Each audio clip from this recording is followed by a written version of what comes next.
Assalamu alaikum dear students. I am Rabe Shafiq from Biology Department of FSX Fort Road, and today we are going to discuss bioenergetics, the lecture 3, the third lecture of the bioenergetics, that is ATP, adenosine triphosphate. This content is present on your textbook at page 119 and page 120.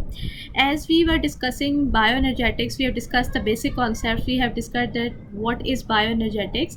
Bioenergetics is the transformation of energy in living systems, how energy is converted from one form to another. In bioenergetics, we had discussed the definition and different examples for understanding the process. We had already discussed the oxidation reduction reactions, which are the basis for the transformation of energy, for the conversion of energy. So today we will discuss the major concepts of bioenergetics, that is ATP, adenosine triphosphate, and ATP or adenosine triphosphate is also known as cell energy currency. It is a major form of the molecule which your cell is able to utilize in the form of energy.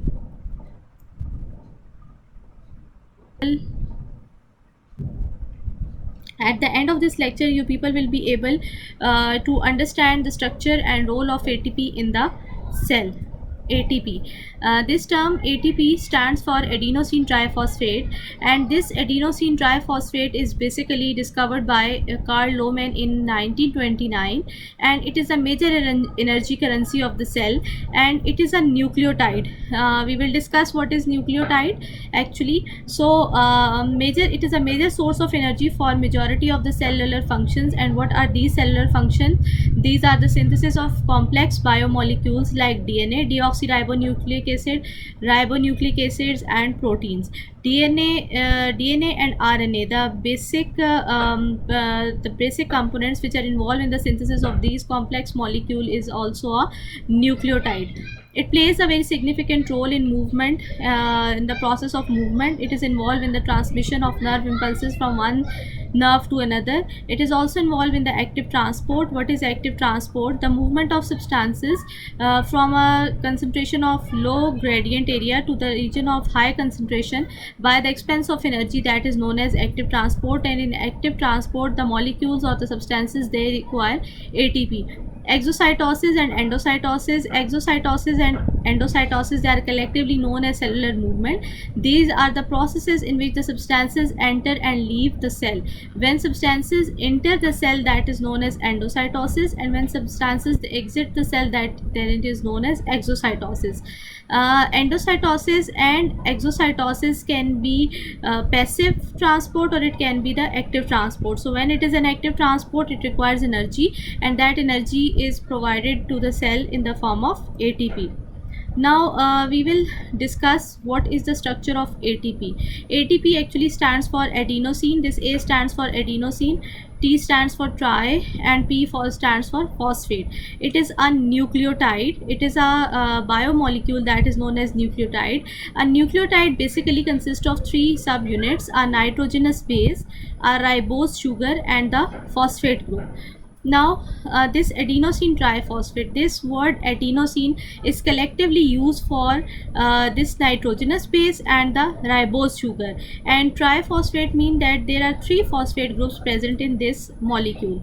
So the nitrogenous base is known as adenine. This adenine is a double ringed nitrogenous structure, and this ribose sugar, it is a carbohydrate molecule. It is a also known as pentose sugar. Why it is known as pentose sugar? Because it forms five cornered ring. It is also known as 5 carbon sugar, and three phosphate groups are present in a linear chain. This one is known as first phosphate, this is second phosphate, and this one is the third phosphate. If single phosphate is present, then it is known as AMP, adenosine monophosphate. If two phosphates are present, it is known as adenosine diphosphate, and if three phosphates are present, then it is known as adenosine triphosphate.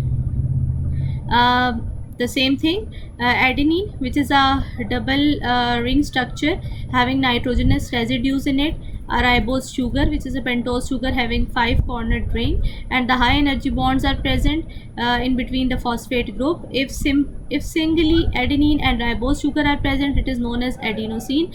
If single phosphate is present, it is known as adenosine monophosphate. If two phosphates are present, it is known as diphosphate, and if three phosphates are present, then it is known as triphosphate. The second and third phosphate bond is a very high energy bond, and it releases a large amount of energy that is utilized for different cellular activities inside the cell. This ATP, these ATP molecules, how it releases energy? It releases energy in the process that is known as hydrolysis, the breakdown of ATP in the presence of water. This term hydrolysis mean the splitting reaction in the presence of water. This term hydro is actually used for water. So when this ATP hydrolyzes to ADP, then the single inorganic phosphate group is released. So this ATP, with the addition of water molecule, single inorganic phosphate is released. Now there are two phosphate present with this adenosine group, so it is known as adenosine diphosphate. Similarly, when more water is added and this the bond between first and second phosphate will break down, then only a single phosphate group is present here, then it is known as adenosine monophosphate. And if there is no phosphate, then it is known as adenosine only. The bond that connect two phosphate, that is indicated by a tail. It is a symbol that is used to show the formation of the ATP molecule, and it is a very high energy bond. Energy is stored in phosphate group, and it is a high energy bond. When this bond breaks, it releases energy equivalent to 7.3 kilocalorie 1 mole. So when one ATP is converted into ADP, 7.3 kilocalorie energy is released, and when ADP is converted into AMP, again 7.3 kilocalorie energy per mole is released. Cells are constantly recycling ATP and they are converted into ATP. It means that constantly when ATP is converted to ADP, again this ADP is converted into ATP, or if this ATP is converted into AMP, again that AMP is converted into ADP. Conversion of ADP to ATP require expenditure of 7.3 kilocalorie energy per mole. Means that if the bond, if the reaction is catabolic and if there is a bond breaking process, 7.3 kilocalorie energy is released. And if the reaction is anabolic in nature, means that the bond construction is required, then we require 7.3 kilocalorie energy to construct the bond. So the concept is that actually 7.3 kilocalorie energy is released, or either it is utilized for the formation of ATP. Energy is obtained by the oxidation of foodstuff. Now this 7.3 kilocalorie energy, from where it comes? It comes by the breakdown of the food which we consume. That food is broken down in the process that is known as cellular respiration. Energy releasing processes are involved in the generation of ATP, while ATP is broken down by energy consuming processes. For example, if there is a catabolic reaction and it releases energy, that energy is utilized for the formation of ATP. But when our body requires energy, then this ATP is catabolically converted into ADP, and the released energy is utilized for the life processes. This ATP transfers energy between metabolic reactions, and cells, they store energy in the form of ATP. This ATP is also known as cellular energy currency. It means that cell, they can only utilize energy in the form of ATP. They are unable to utilize energy in other forms. So that's why it is known as a cellular energy currency. This is the process that actually shows the recycling of the ATP.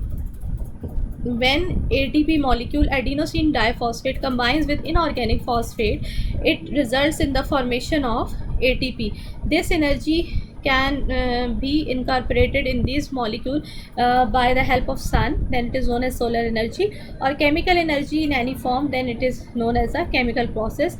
This process is known as phosphorylation. Addition of phosphate group, inorganic phosphate, is known as phosphorylation in chemical terms. When this ATP breaks down into ADP and phosphate is released, then it is known as dephosphorylation, means removal of phosphate group.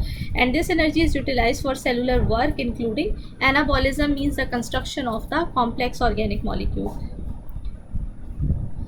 I hope you people had understand the concepts of that is related to bioenergetics and ATP, and you people will be well aware of these terms now.